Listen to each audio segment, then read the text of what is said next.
오늘 시간에는 솔로몬과 술람미 여인 누가 먼저 청혼했을까? 라는 제목으로 함께 말씀의 은혜를 나누길 원합니다. 솔로몬과 술람미 여인이 둘이 사랑을 했대요. 사랑을 했어요. 근데 사랑을 했는데 결혼을 하고 결혼 후에 약간의 문제가 생겼으나 다시 오늘 낮에 제가 전가했듯이 오직 신랑을 찾겠다는 일념으로 그러니까 죽지 않아요. 그런 사람은 순찰자에게 얻어 터지고 파수꾼에게 옷을 빼앗겨도 완전히 죽지 않아요. 주님을 찾는 열망이 있기 때문에 할렐루야. 죽지는 않습니다. 얻어 터지긴 터져도. 그래서 다시 만나서 성숙한 그 믿음으로 발전해 나갔다는 것이 해피엔딩으로 끝나는 거예요. 근데 이 누가 사랑을 먼저 시작을 했는지 여기에서는 찾기가 조금 쉽지는 않아요. 그러니까 이 아가서의 시작은 이 두 사람이 처음에 어떻게 만났네부터 시작을 안 해요. 이미 둘이는 알고 있고 둘이는 서로 사랑하고 있어요.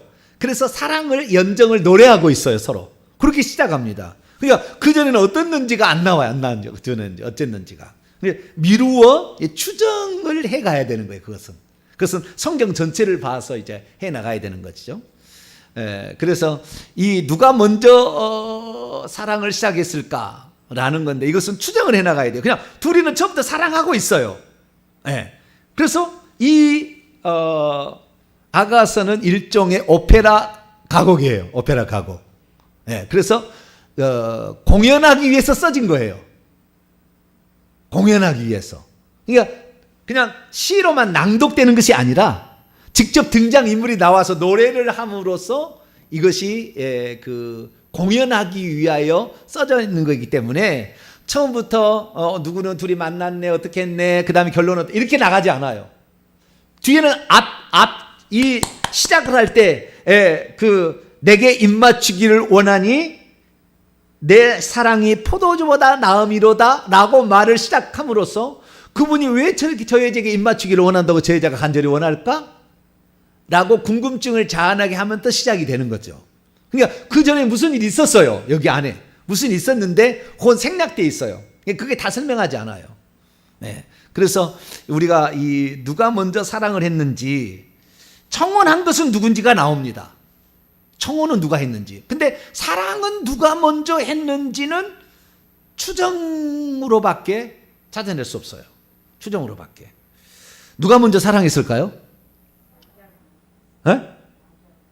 솔로몬이 사랑을 했다고요? 여자가 얼마나 많은데? 여자가 많아도 내 사랑은 하나예요? 거기 있는 여자는 눈에 안 들어왔어요? 할렐루야.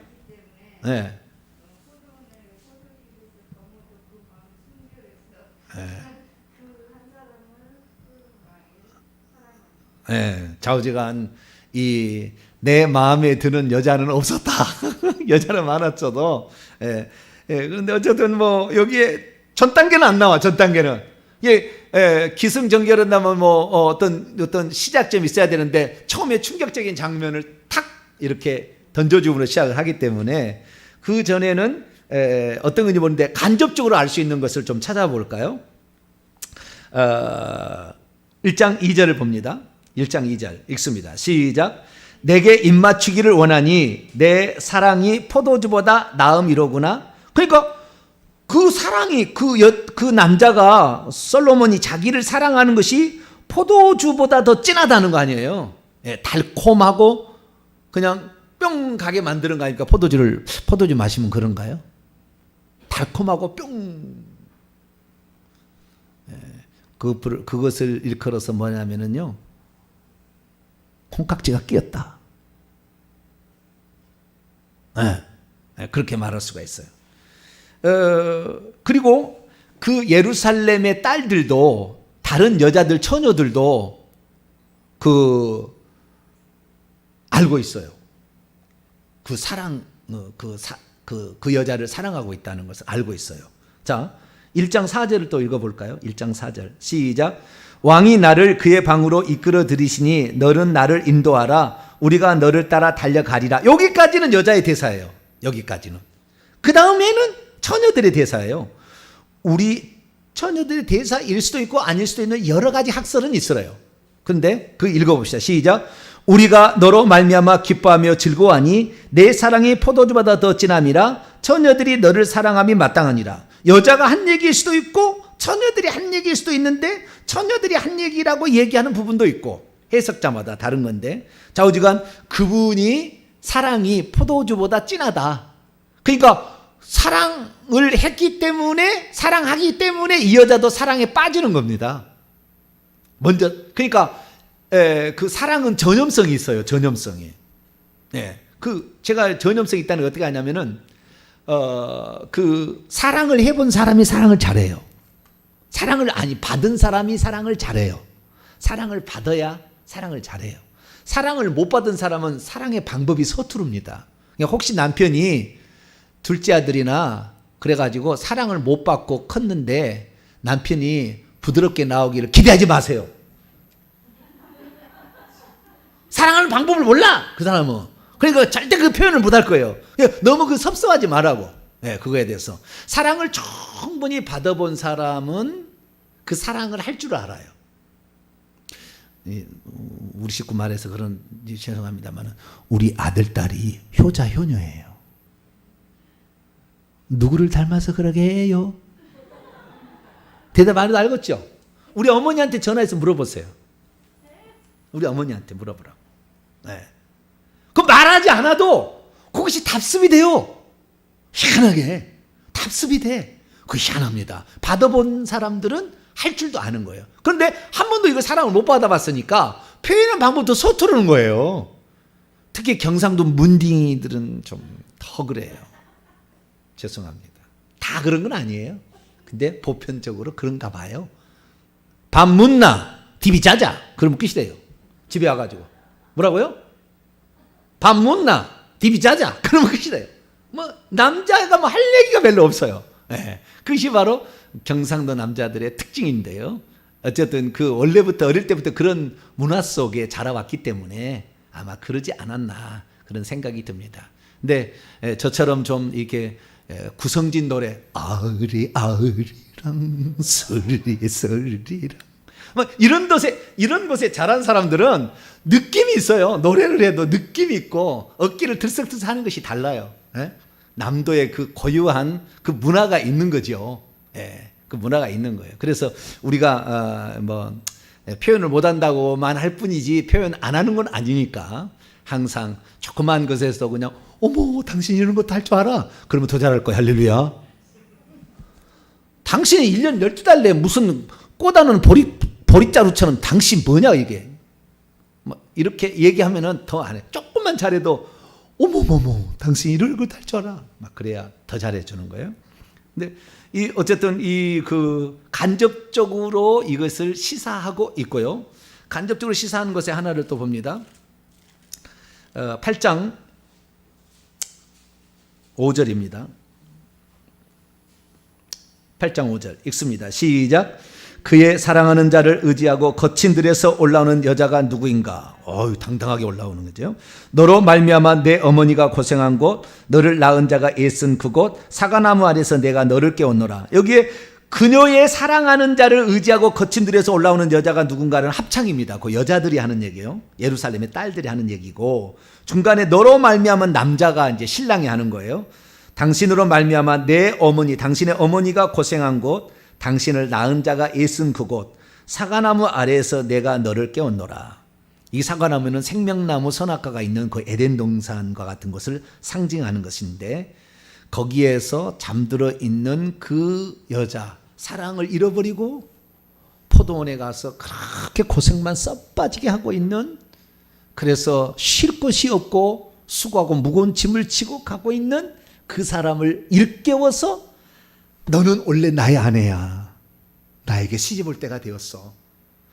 너가 거기에 포로 생활했는 것을 내가 너를 놓아주기 위해서 나는 내 생명을 걸 거야. 나를 믿고 따라와. 그러면서 청혼을 하는 거거든요. 그러니까 간접적으로 시사할 때는 하나님, 그러니까 예수님께서 우리를 먼저 사랑하셨을 것이라고 주장이 됩니다. 그래서 다른 성경 구절을 보겠습니다. 자, 요한일서 4장을 볼까요?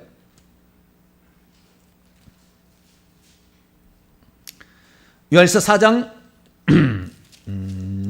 10절 10절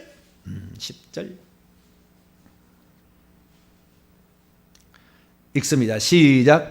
사랑은 여기 있으니 우리가 하나님을 사랑한 것이 아니요 하나님이 우리를 사랑하사 우리 죄를 속하기 위하여 화목제물로 그의 아들을 보내셨습니다.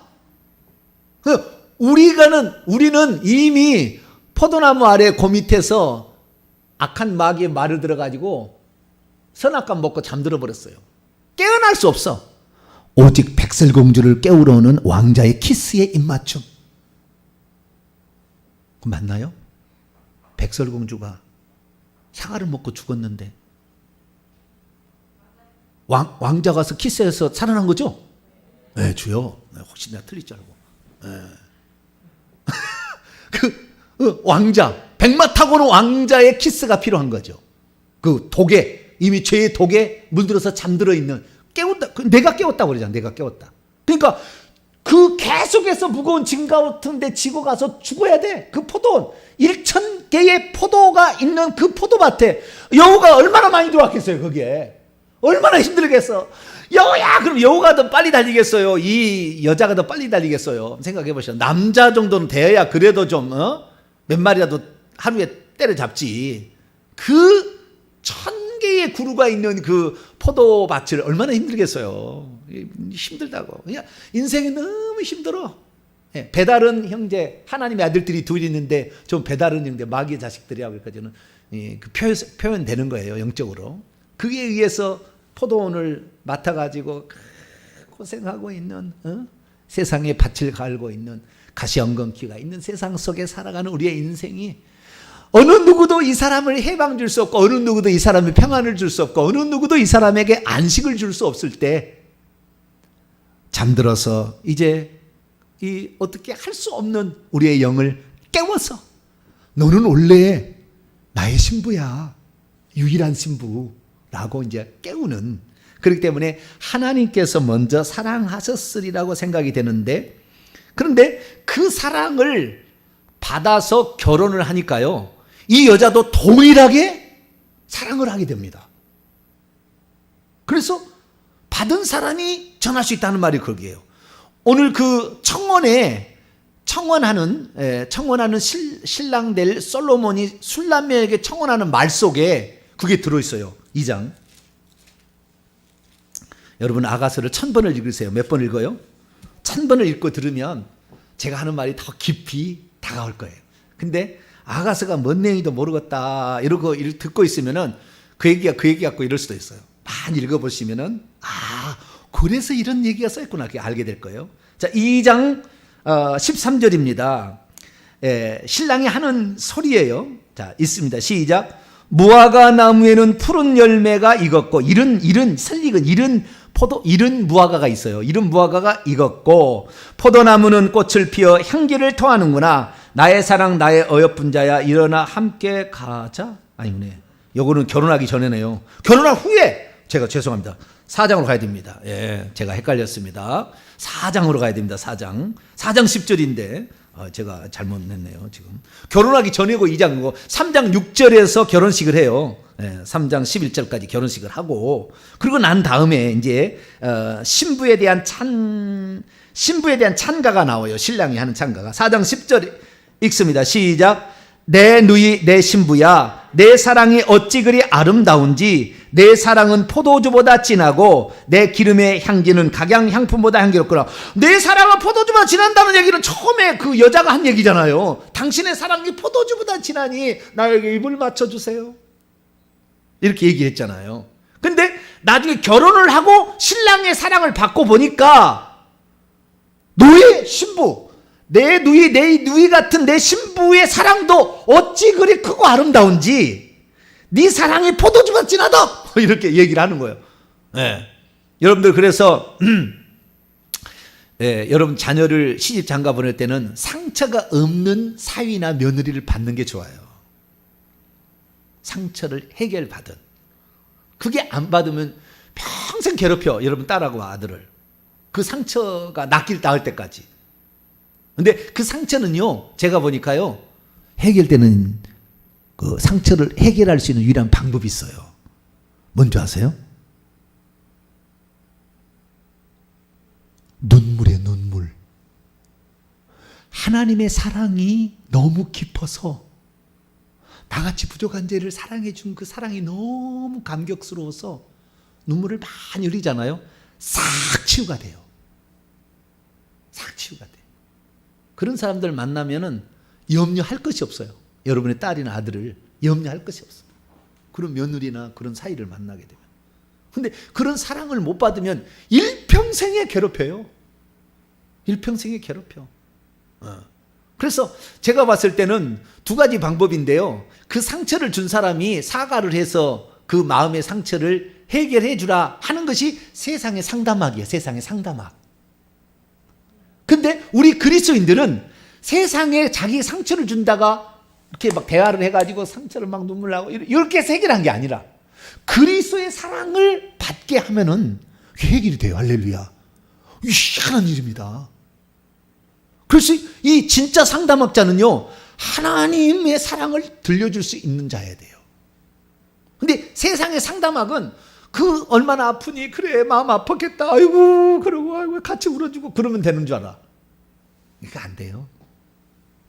다 앙금이 항상 남아 있어요. 하나님의 사랑을 받아버리면 무한한 사랑이 나와버립니다. 할렐루야. 무한한 사랑이 나와버려요. 그래서 이 신부로 이 사랑이 전염되었어요. 신랑이 사랑하는 것이 전염되고 말았어요. 그래서 결국에 우리가 이제 아가서 8장에 보면은 사랑이 뭔지에 관한 얘기를 해줍니다. 나중에 사랑학이 나와요. 8장에 가면은 사랑은 그 설명은 안 해주고 글자만 읽어볼게요. 6절 7절 8장 6절 7절 나중에 이거 설교 한 편을 또 해야 돼요. 사랑학이 나와요. 사랑학이. 요게 사랑이다라는 거예요. 시작. 너는 나를 도장같이 마음에 품고 도장같이 팔에 두라. 사랑은 죽음같이 강하고 질투는 수월같이 잔인하며 불길같이 일어나나니 그의 기세가 여호와의 불과 같으니라. 여기 여호와라는 말이 나오잖아요. 하나님과 여호와라는 말이 한 번도 안 나온다 그러는데 여기 나온다 얘기하잖아요. 근데 여호와라는 말이 없어요. 근데 한글 성경은 넣어놨어요. 네. 원래는 야라는 말인데요. 이건 최상급으로도 번역할 수가 있고 여호와의 축약형으로 할렐루야 할 때 야도 하나님을 축약하는 거거든요. 근데 항상 그렇다고 말할 수는 없어요. 그런데 이것이 우리 개역 성경에는 여호와의 불이라고 돼 있지만 원래는 불길이 아주 맹렬한 불길이라는 최상급의 표현이 훨씬 원문에 가깝습니다. 그래서 제가 안 나온다는 거예요. 이 신앙의 어떤 모습이 하나도 안 나온다는 게 여기에 아가서에는 그렇게 표현한 것이고요. 7절 시작. 많은 물도 이 사랑을 끄지 못하겠고 홍수라도 삼키지 못하나니 사람이 그의 온 가산을 다 주고 사랑과 바꾸려 할지라도 오히려 멸시를 받으리라. 사랑하기 나와요. 나중에 이제 8장 가서 이제 강의를 할 거예요. 사랑이란 뭔가 강의를 하게 되는데 이런 사랑이 전염이 되어서 사랑은 또 다른 사랑을 낳는다. 그래서 여러분 자식들이 사랑을 하지 못하고 있다 그러면은 해결해야 돼. 내가 늘 상처를 받아 해결을 못 받아가지고 마음에 상처받은 주는 이야기를 해가지고 내 자녀가 저렇게 어려움을 겪는구나. 회개를 많이 해서 눈물을 많이 흘리시면은 귀신이 떠나면 해결이 가능합니다. 그러니까 그것을 그렇게 해결하면 되겠어요. 자, 그러면은 누가 먼저 사랑했느냐? 당연히 하나님 먼저 우리 사랑하셨겠죠. 그래서 우리 스스로는 절대 구원받을 수 없으니까 하나님이 하늘의 보좌를 버리시고 이 땅에 오셔서 그 사랑하는 자를 찾으러 온 거죠. 근데 하나님이 그러면 모든 사람을 다 사랑하잖아요. 하나님 사람 모든 사람이 다 구원받기를 원하잖아요. 그럼 누가 구원을 받느냐? 그 주님이 하늘에서 온 것을 보고 그 주님하고 눈이 딱 이렇게 마주치면 복음의 소식을 딱 들으면 저것이 나를 향한 하나님의 사랑이구나가 딱 깨달아져 버린 사람이 하나님 사랑의 대상이 되고 세루살렘 성까지 들어가요. 결국에 그게 안 되는 사람은 아마도 귀신이 많이 영안을 가려버리거나 듣지 못하게 해서 그 그 하나님이 그렇게 내가 유일한 대상. 그러니까 하나님은 모든 사람을 사랑하지만 우리 인간이 하나님 만날 때는 나만이에요. 1대1로 만나는 거야, 항상. 1대1로 만나는데 나를 그렇게 하나님이 사랑하셨다라는 것이 그냥 알아져 버리고 느껴져 버리는 것이지, 내가 하나님 사랑을 알아야 되겠어, 주여 하나님의 사랑을 보게 하여 주시옵소서, 그렇다고 해서 되는 게 아니요. 예? 물론 뭐 그런 기도도 도움은 되겠지만 그냥 듣는 순간에 그냥 마음에 그냥 확 다가오는 거야. 이건 나야, 나를 사랑했다는 그 얘기야. 이렇게 그냥 가슴에 딱 사무치게 다가오래. 사무치게 이렇게. 예. 그 사람이 결국에 천국까지 갑니다. 천국까지. 예. 그래서 그것이 혹시 안 되는 사람이 있다고 한다면은 금식을 하셔야 돼요. 뭐래요? 예, 금식을 해야 돼. 금식은 육체를 죽이고 영을 살리는 거예요. 예, 육체는 안 먹지만 영은 계속 먹는 겁니다. 이 금식은 이 귀신들의 세력을 차단하는 가장 강력한 무기예요. 이것처럼 큰 무기는 없어요. 회개할 줄 모르면 금식 많이 하시면 그 회개 좀 덜해도 탁 끊어져 버려요. 예, 흉악의 결박이 탁 끊어져 버린다고. 예, 그 정도로 강력해요. 그래서 우리가 무엇이 잘 안 되면은 금식을 하세요. 나는 왜 성경을 들어도 이것이 별로 와닿지 않지? 내 마누라는 그걸 들을 때마다 막, 와, 목사님 말씀이 감동이 안 돼요. 그런데 나는 냉랭해. 응? 얼음물을 먹고 사시나? 냉랭해. 왜 그럴까요? 귀신들이 상처가 많은 거죠. 귀신들도 많고 상처도 많고 이러다 보니까 그 사랑을 잘 회복을 못하는데, 기도를 하시면서 눈물을 많이 흘리게 되면 독이 다 빠져요. 그러면 하나님의 사랑이 그냥 몇 구절 읽다가도 그냥 중단해서 펑펑 울어요. 펑펑 울어. 그리고 또 와서 말씀 보고 이렇게 되는 거예요. 그래서 눈물을 많이 흘려야 돼요. 눈물을. 네. 눈물을 많이 흘린 사람은 항상 말이 사랑스러워. 상처가 안 돼. 근데 눈물이 없이 상처를 씻지 않은 주의 종이 만약에 말을 하면은요, 막 상처가 돼요. 저건 나를 들으라고, 저건 나를 미워해서 지금 나를 쫓아내려고 하는 얘기구나, 그렇게 들려. 네. 그래서 우리가 사랑이 참 중요한데, 이 말씀을 들을 때마다 그 영적인 감각이 많이 살아날 수 있게 되기를 축원합니다. 자, 그러면 이 근당에서 주님께서 깨웠다고 그래서 주님께서 마귀에게 포로 잡혀 있는 그 신부를 데려갈 수 있냐? 그게 불가능한 거예요.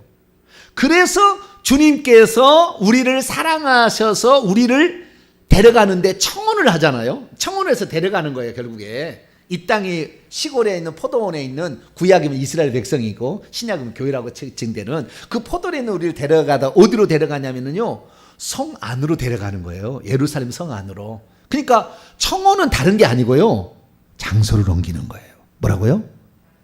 장소를 옮기는 게 청혼이라는 게. 청혼한다는 것은 어떻게 청혼을 했고 어떻게 그 장소를 옮기는 것인지 이제 살펴보도록 합니다. 자, 청혼을 봅시다. 청혼은 이 2장 10절부터 14절까지가 청혼 구절입니다. 청혼 구절.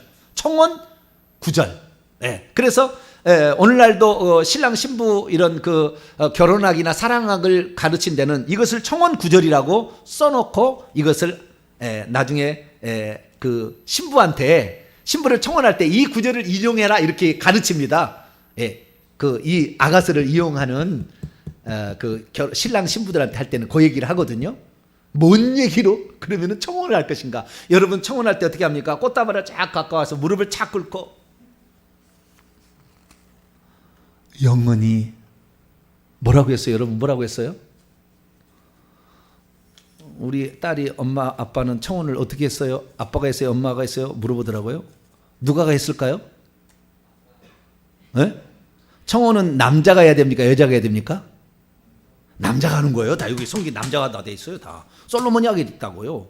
술람 여인이 하는 게 아니라고요. 남자가 청혼을 해야 됩니다. 그러니까 남자가 딱 청혼을 해야 되는데 반드시 그 청혼하면은 반지가 딱 이렇게 어디에 딱 숨겨 있잖아요. 다 이렇게 나오잖아요.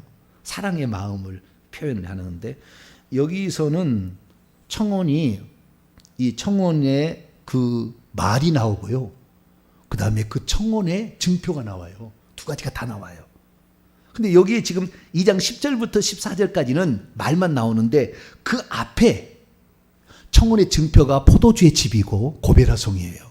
너를 위해서 내가 목숨을 내놓는다는 것이 이미 청혼의 증표로 다 암시를 해놨어요. 이전에 지금 청혼하기 전에 다 이거 암시를 해놓고 잔치집에 데려가는 것이 그냥이 아닌 거예요. 지금 내가 너를 위해서 영원히 너를 사랑할 거야. 깃발 위에다가 사랑이란 글자를 써놓고 포도주의 집으로 데려가서 결국에 그 포도나무에 포도송이가 건포도송이가 들어있는 떡을 먹이고 사과 열매를 먹여주는 그 속에 우리를 마귀의 포로로부터 포도원지기에 있는 고된 노릇도 건지기 위해서는 당신의 희생한다는 것을 이미 증표를 다 얘기를 해놨어요. 앞에 이제는 말로 마지막에 그 상황을 연출하는데 뭘로 말해가지고 이 여자가 청혼을 수락하는 것인지 살펴보도록 하죠. 자, 10절 나의 사랑한 자가 내게 이렇게 청혼했다는 거예요. 여자가 말하는 거예요. 내 사랑하는 솔로몬이 나에게 이렇게 청혼했는데 뭐라고 했냐면은 나의 사랑 나의 어여쁜 자야 일어나 함께 가자. 예, 함께 가자라 이거요. 뭐라고요? 함께 가자가 청혼의 핵심 문구예요. 그 함께 가자가 13절에도 또 나와요. 함께 가자. 예, 이렇게 두 번 나와요. 일어나 함께 가자 이거예요. 어디로 가자는 얘기예요? 예? 들판으로 가는 거예요? 어디로 가는 거예요? 자, 읽어보죠, 뭐. 계속. 11, 12, 13, 14까지 한번 쭉 읽어보죠. 일어나 함께 가자. 시작. 겨울도 지나고, 비도 그쳤고, 지면에는 꽃이 피고, 새가 노래할 때가 이르렀는데, 비둘기의 소리가 우리의 땅에 구구구구 들리는구나. 무화과 나무에는 푸른 열매가 익었고, 포도나무는 꽃이 피어 향기를 통하는구나. 나의 사랑, 나의 어여쁜 자야. 일어나서 함께 가자. 바위 틈 낭떠러지 은밀한 곳에 있는 나의 비둘기야. 내가 내 얼굴을 보게 하라. 내 소리를 듣게 하라. 내 소리는 부드럽고 내 얼굴은 아름답구나. 함께 가자. 어디로 가자는 얘기예요? 에? 할렐루야. 이 어디로 가자는 얘기가 여기는 안 나오는데 3장에 가야 나오는. 그러니까 이 문학작품을 쓰는 이 사람이 얼마나 머리를 많이 썼는지 몰라. 다 얘기 안 해줘. 나중에 읽어보니까 그 말이었구나 이렇게 알게끔 써놨어요. 솔로몬 대단히 지혜로운 사람이에요. 네. 자, 3장에 가보세요. 3장에 이제 그 청혼을 받아들이고 그 다음에 청혼을 수락한 후의 일인데 말도 안 되는 상황이잖아요. 어떤 상황이에요? 왕이 시골 처녀에게 결혼하자고 청혼을 한 거예요. 그래서 어쨌든 청혼 관계가 성립이 됐어요. 청혼은 성립이 됐는데 그때에 이 여자는 어떤 생각이 드냐면은 내가 지금 꿈을 꾸고 있는 건 아닐까? 어떻게 저 왕이 나를 사랑할 수가 있지? 꿈을 꾸는 게 아닐까라고 생각하면서 걱정이 드는 거예요. 무엇이 들어요? 걱정이 막 들어.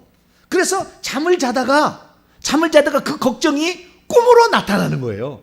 꿈을 나타나는데 신랑이 자기를 버리고 가는 꿈이 나타나는 거예요. 왜냐하면 너무나 지금 있을 수 없는 일이 막 벌어졌잖아요. 있을 수 없는 벌어지니까 이게 지금 꿈이야 생시야 막 이러다가 꿈을 꿨는데 자기의 그 결혼할 사람이 자기를 버리고 가는 같은 꿈을 꾸는 거예요. 그것이 3장 1절에서 3절까지 나와 있어요. 자, 3장 1절 3절 읽어볼까요? 시작. 내가 밤에 침상에서 마음으로 사랑하는 자를 찾았노라. 찾아도 찾아내지 못하였노라. 이에 내가 일어나서 성 안을 돌아다니며 마음에 사랑하는 자를 거리에서나 큰 길에서나 찾으리라 하고 찾으나 만나지 못하였노라. 성 안을 순찰하는 자들을 만나서 묻기를 내 마음에 사랑하는 자를 너희가 보았느냐 하고 성 안, 새 예루살렘 성 안에 이미 들어와 있어요. 그러니까 아직 결혼 혼방을 치르는 건 아닌데 솔로몬이 함께 가자라는 것은 내가 너를 위하여 초소를 준비해 놨으니까 그리 가자라고 임시로 데려온 거예요. 아직 합방은 하지 않은 상태에서 임시로 데려오는 거예요. 그러니까 우리가요, 주님께서 우리에게 결혼하자 해서 우리가 신혼 시를 시작하는 것이 우리가 재림 때에 새 예루살렘 성에 들어가는 것이 결혼하는 것이 되는 거예요. 그게 그 예표예요. 예표 아시겠죠? 가자라고 했을 때는 어디로 가는 거예요? 성 안으로, 하늘에 주님께서 우리를 결혼한다고 육체적인 관계를 말하는 게 아니고 새 예루살렘 성에 너희를 위한 처소가 예비되어 있으니 그리 가자라고 하는 것이 청혼이에요, 주님이. 그러니까 이 땅에서 잘 먹고 잘 살고 구원하는 게 아니라고. 이것이 청혼이 아니라고, 주님의 청혼이. 천국에 들어가야 되는 거예요. 천국에 들어가야 이것이 청혼이 완전히 성립이 돼서 결혼잔치가 벌어지는 겁니다. 할렐루야. 그러니까 이 땅에서 구원받았다고 너무 이렇게 까부지 마세요. 이 땅에서의 성화는 예표이기 때문에 순찬들이 막 때리고 막 그러잖아요. 아직 귀신들이 있는데요. 완전한 것이 아니에요. 이 예표예요, 예표. 네. 그래서 성 안으로 가는 거예요. 그런데 일어나 함께 가자라는 것은 너를 위한 처소가 마련되어 있다. 그 요즘에 남자들이 그러잖아요. 결혼해 주세요 라고 자매한테 얘기하면 집 준비됐어? 그렇게 얘기해요, 안 해요? 안 한가? 요즘에 안 해요? 결혼을 못한 이유가 그것 때문에 못해요. 지금 다 모르세요? 결혼을 못하는 거 남자들이 결혼하고 싶지. 근데 결혼을 못하는 게 뭐예요? 집을 준비해놨죠. 솔로몬은 벌써 좀 어떤 집이 좀 더 얘기하고요. 집을 준비해놨잖아요. 결혼하시면 살 집을 먼저 그래서 데려오잖아요. 네? 집을 준비를 못해놓은 거예요. 그러니까 남자들이 못하는 거죠. 근데 저는 저희 집사람한테 뭐라고 한지 아세요? 다 마련돼서 오라고 그랬어요. 제가 뭐라고요? 다 마련돼서 와라. 그래가지고 저희 그 처남이 신혼살림을 다 장롱부터 시작해가지고 다 신혼살림을 차에다가 딱 싣고 친구랑 왔거든요. 저 밑에서부터 왔어요. 와서 보니까 어디로 간 줄 아세요? 네? 서울시 방화동 그 골목에 반지하 물이 새는 별이 이러면은 그것도 그냥 제가 내가 결혼했으니까 나와 살아야지 오시오. 그래서 우리 집사람은 야 세상에 좋은 집 준비하는 모양이구나 그러고 왔는데 와서 보니까 반지하가 어떻게 생긴 줄 아세요? 반지하가 들어가면은 통로가 옆에 가스레인지가 있고 이쪽에 방 하나 있고 그 다음에 큰 방 있고 끝. 거실도 없어. 소파 놓을 데도 없고 그냥 통로 옆에 가스레인지 있고 옆에 방 하나 있고 그다음 앞에 방 하나 있는데 반지하. 들어가는 문도 없어가지고 무슨 이렇게 들어가는 그 집으로 제가 한번도 포부도 당당히 제가 오라고 그랬네요. 잘했죠? 할렐루야. 할렐루야 아니구나. 놀렐루야. 어디서 그런 배포가 나왔을까요? 에? 내가 당신만큼은 내가 행복하게 해줄 수 있어라는 자신감이 있었던 거죠. 에?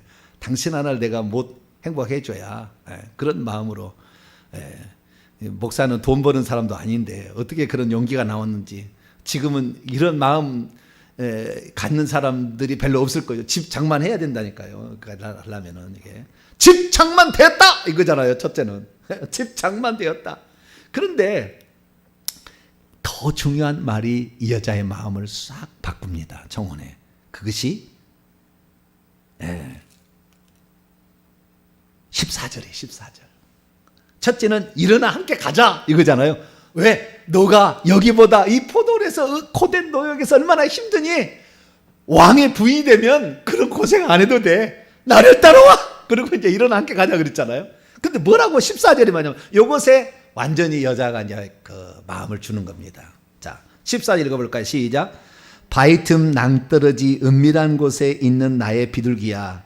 내가 내 얼굴을 보게 하라. 내 소리를 듣게 하라. 내 소리는 부드럽고 내 얼굴은 아름답구나. 이게 무슨 말이냐면요. 바위 틈 낭떠러지 은밀한 곳에 있는 나의 비둘기. 비둘기가 왜 여기에 있냐면요. 독수리나 맹금류가 그를 죽입니다. 자주 죽이니까 무서우니까 낭떠러지 바위 틈 은밀한 곳에 숨어 있어요. 그렇지 않으면은 잡혀 먹기니까. 그래가지고 항상 두려워서 바위 틈 낭떠러지 은밀한 곳에 자기를 숨기고 있는 비둘기야. 이제 내가 너의 피난처가 되어줄게. 인생이 얼마나 힘들고 조마조마하고 내일이 걱정됐는데 내가 이제 너의 참 안식처가 되어주고 내가 너의 피난처가 되어줄 거니까 나에게 오지 않겠습니까? 라고 말을 한 거예요. 여러분, 우리 주님을 믿으면 주님이 여러분의 피난처가 되는 줄 믿으시길 바랍니다. 그것을 하고 여러분을 예수 믿게 했지, 여러분을 지킬 능력도 없는데 여러분을 예수 믿게 안 한 거예요. 하늘에 집도 없는데 저처럼 담대하게 반지하에서 오시오. 포부는 크지만 주님은 준비도 안 된 상태에서 그런 게 아니라 너를 위한 모든 것을 나는 다 갖추었다라고 부르고 있습니다. 할렐루야. 그래서 그전에는 너가 너 스스로를 지키기 위하여 바이트 은밀한 곳에 숨어 살았지만 이제는 내가 너의 피난처가 되어줄 거니까, 내가 너를 품어주고 너를 보호해 줄 거니까 나에 오라. 그래서 이 여자가 하는 얘기가요. 자, 2장 보세요. 2장 3절 읽습니다. 시작. 남자들 중에 나의 사랑하는 자는 숲의 나무들 가운데 사과나무 같구나. 내가 그것의 그늘에 앉아서 심히 기뻐했고 그의 열매는 내 입에 달았도다. 그 그늘, 그 신랑의 그늘 아래 이제 들어오라고 신랑이 이렇게 얘기를 하는 거죠. 그래서 결국에 그 그늘 아래에 결국에 들어가게 되는 것입니다. 우리가 룻기서를 읽어보게 되면 룻이라는 여인이 일찌감치 자기 남편을 헤어지고 자기 시아버지도 죽고 그래가지고 룻이 자기 밑에 있는 동서랑 이제 시어머니랑 세 사람만 남았어. 여자만. 그래가지고 더 이상의 이제 외국에서 살 수가 없으니까 내가 고향으로 베들레헴으로 가야 되겠다. 그러면서 가는데 내가 너희들에게 수절을 시킬 수 있겠냐. 자식도 없어. 둘 며느리가 뒀지만 자식도 없어가지고 수절을 시키겠느냐. 그래서 그냥 너희들은 그냥 원래 본토 여기 다시 제가 얼마 할 수 있으니까 그냥 이렇게 가라. 그랬더니 어떻게 됩니까? 룻기서 읽어봐요. 1장 재미있는 이야기가 나와요. 사사기 룻기 하멜상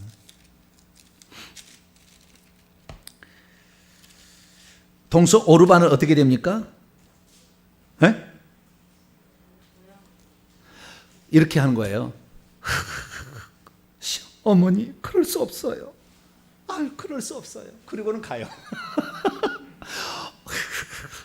그럴 수는 없어요. 그리고 가는 거예요. 근데 이 룻은 어떻게 했느냐? 16절입니다. 16절 17절까지 읽습니다. 시작.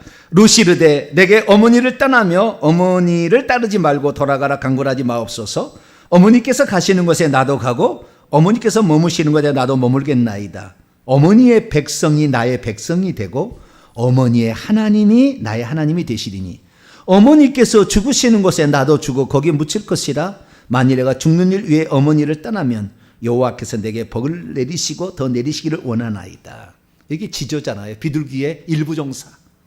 일평생에 자기는 다른 남자 쳐다보지 않겠다라고 생각하고 그렇게 딱. 그래서 시어머니를 따라온 것은 일평생 동안 고생길이 훤히 열리는데 따라오게 되잖아요. 그런데 그때 그 여인이 그렇게 시어머니를 공양하기 위해서 따라온 것을 보고 있는 한 남자가 있으니 보아스라는 남자가 그걸 보고 있었어요. 그때 보아스가 한 얘기가 이렇게 얘기합니다. 자, 2장 11절에서 12절. 그 여인에게 자꾸 은혜를 베풀어요. 이삭을 자를 때도 종들한테 좀 떨어뜨려 놔 좀. 저 여자가 와가지고 저렇게 하는데 왜 다들 챙기면 되겠냐. 좀 이삭도 좀 한 주씩 떨어뜨려 놔. 그래서 왜 10절에 왜 나에게 이렇게 은혜를 베푸시며 나를 돌보시나이까. 그랬을 때 보아스가 한 얘기가 있어요. 11절 12절 시작. 보아스가 그녀에게 대답해 이르되 내 남편이 죽은 후로 내가 시어머니에게 행한 모든 것과 내 부모와 고국을 떠나기 전에 알지 못하던 백성의 온 일이 내게 분명히 알려졌느니라. 여호와께서 내가 행한 일에 보답하시기를 원하며 이스라엘 하나님 여호와께서 그의 날개 아래에 보호를 받으러 온 데게 온전한 상 주시기를 원하노라. 아멘. 그 솔로몬이 내가 너의 고통과 고된 노역과 힘겨운 삶에서 내가 너에게 그늘을 만들어 줄게 라고 그랬을 때 그 날개 아래에 들어가는 것, 이것이 바로 결혼의 청혼과 청혼수락이에요. 네, 그 장면하고 똑같은 거예요. 그래서 결국에 남자는 어떻게 해야 돼요? 내가 너의 피난처요, 내가 너의 보호자요, 내가 너를 쉬게 해줄게. 너의 쉼터는 바위틈, 낭떠러지 은밀한 곳이 아니라 이제 내가 되어줄게. 솔로몬이 그렇게 얘기한 거예요. 그래서 이 가장 위대한 사람이 솔로몬일 텐데 그 솔로몬의 수락을 받게 되죠. 그런데 그렇게 시집을 오라고 하는 그 남편의 말을 듣고 한 가지 일을 처리해 줘야 간다고 그래요. 그것이 2장에 나와 있어요. 2장이 뭐냐면 15절에 15절. 시작. 우리를 위하여 여우 곧 포도원을 허는 작은 여우를 잡으라. 우리의 포도원에 꽃이 피었습니다. 꽃이 피었던 핀 그 포도원에 쥐떼가 막 들어와 가지고 막 많으니까 쥐를 잡아물러 여우가 들어와 가지고 막 난리 법석에서 그냥 그 포도송이의 그 잎 줄기가 막 꺾어지고 꽃이 떨어지고 막 난리가 나는 거죠. 근데 그 포도원을 그냥 놔두고 갈 수가 없었어요. 그래서 이 여우를 잡아주면 제가 가겠다. 이 여우가 누구냐? 신약에 보면은 저 여우에게 말하기를 그런 얘기 하잖아요. 헤롯 안디바를 지칭하여서. 그래서 그때 왕 노릇을 하고 있는 그 저 여우라고 얘기하므로 그것이 곧 마귀, 사탄 마귀를 지칭하는 것이 예수님 얘기하셨다고요. 그래서 이 예수님이 결국에 여우를 잡아줍니다. 여우를 잡아요. 잡아줌으로 결혼 승낙이 이러는 거예요. 그래서 예수님이 그 여우를 잡는 사건이 십자가 사건이에요. 십자가 사건. 그래서 우리가 노임을 받게 되고 성 안으로 1차로 들어가게 돼서 이제 결혼식을 3장 6절 이하의 결혼식을 이제 치르게 되는 솔로몬의 결혼식 가마와 그다음에 그때 신랑 신부의 옷이 이렇게 다 나오는데 그 장면은 나중에 또 보겠습니다. 그래서 결혼식을 치르게 되는 장면으로 이렇게 나오게 됩니다. 근데 이거 들어가기 결혼 승낙 전에 신랑이 얼마나 신부를 보고 싶어하는 그 장면이 나와요. 2장 8절 9절. 사랑은 보고 싶어하는 겁니다. 뭐라고요? 사랑은 보고 싶어 하는 것이 아니면 사랑이 아니에요. 네? 늘 보고 싶어야 돼요. 나는 맨날 내 마누라가 보고 싶어요. 맨날 보고 있는데도 맨날 보고 싶어. 그래서 내가 쳐다보면은 나한테 그래요. 왜 빤히 쳐다보냐고 그래. 왜 빤히 쳐다봐. 아니 내가 보고 싶어 보는데 왜 그 보면 안 되냐고. 다뤄지냐고 내가 그래요. 예, 보고 싶어 하는 거예요. 늘 보고 싶어 하는 것. 예, 이게 사랑인가 봐요. 그래서 어떻게 달려오는지 보세요. 8절 9절, 2장 8절 9절입니다. 시작. 내 사랑하는 자의 목소리로구나. 보라, 그가 산에서 달리고 작은 산을 빨리 넘어오는구나. 내 사랑하는 자는 노루와도 같고 어린 사슴과도 같아서 우리의 벽 뒤에 서서 창으로 들여다보며 창살 틈으로 엿보는. 엿본다니까 이게 번역을 좀 잘못한 것이고요. 그 창살 틈으로 이렇게 못 들어가잖아요. 아직 결혼 안 했기 때문에 뭐 신붕집에 못 들어가잖아요. 이게 밖에서만 볼 수밖에 없는 그 안타까운 마음을 표현하고 있는데 꼭 나쁘게 어떻게 이렇게 그냥 엿보는 것은 별로 좋은 표현은 아니잖아요. 그죠? 바라만 볼 수밖에 없는 그 안에 있는 여자를. 그렇지만 한 번이라도 보고 가려고 산을 넘고 작은 산을 빨리 뛰어서 오는데 그 모양이 노루와도 같고 어린 사슴과도 같다. 예. 그 많은 동물들 가운데 노루는 이제 그 가젤 영양을 생각하시면 돼요. 영어로는 가젤 영양으로 나왔거든요. 예, 어린 사슴, 예, 이게 나와 있는데 젊은 사슴이에요.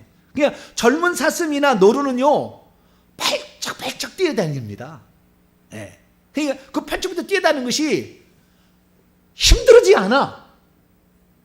예? 지금 이 젊은 이거 표현한 것은 뭐냐면 신부를 찾아서 팔쩍팔쩍 뛰어오는데도 아이고 힘들어 죽겠네 막 사랑하는 사람 보기 위해서 이러지 않아. 제가 우리 집사람하고 결혼하기 전에는요 이 광주에서 저기 어디까지 그냥 그 프라이드를 타고요 4시간을 달려도 30분밖에 안 걸린 것 같아.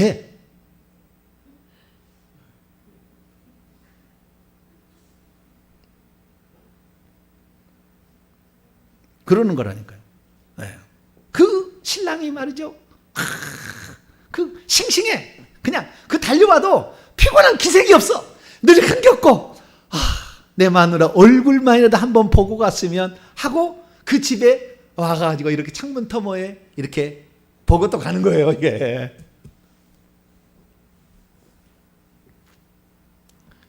그래서 보고 싶은 마음이 없으면 사랑이 없다 이렇게 생각하시면 돼요. 네?